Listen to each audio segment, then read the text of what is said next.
की माजी सैनिक आणि आजी सैनिकांना सुरुवातीला उभा करून घ्यावं। त्यानंतर कोल्हापूर शहरातील लोक बंधू भगिनी रॅलीची सुरुवातीला आजी माजी सैनिक असावे ही विनंती।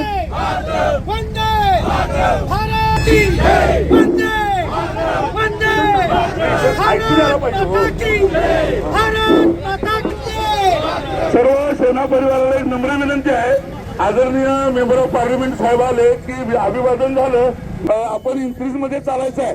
त्याचं दर्शक असं आहे आर्मी नेव्ही एअरफोर्स 3 मध्येच आपण चालणार आहोत। शिस्तबद्ध आपण सेनेशी संबंधित आहोत, सिव्हिल नाही आहोत, एवढं लक्षात ठेवा। आणि पूर्ण तिरंगा यात्रा संपेपर्यंत सैनिकांच्याकडून अतिउच्च शिस्तीचं प्रदर्शन।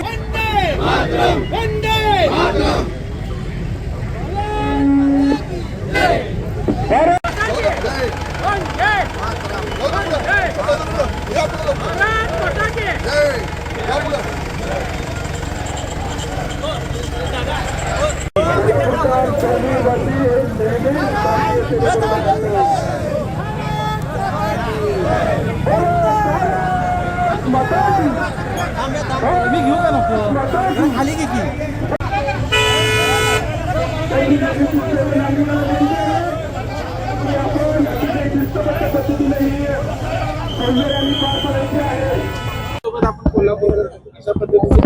हे पहा, 22 तारखेला दहशतवाद्यांनी निष्पाप अशा आपल्या 27 पर्यटकांचा बळी घेतलेला होता।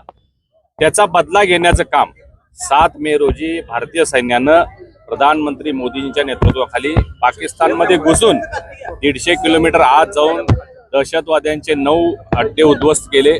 100हून अधिक दहशतवाद्यांना कंठस्नान पोचवलेलं आहे।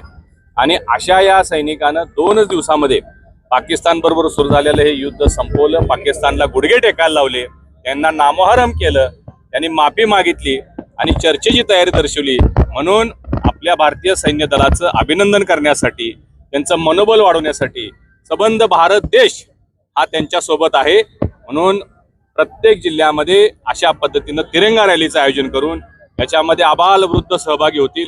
यामध्ये सर्व तरुण मंडळ, सर्व पक्षाचे लोक, सर्व तालीम संस्था, संघटना, शाळा, व्हाईट आर्मी, एक्स आर्मीचे सर्व लोक या सगळ्यांनी या रॅलीमध्ये सहभाग घेऊन आपल्या सैन्याचं मनोबल वाढवण्याचं काम आम्ही आज करत आहोत।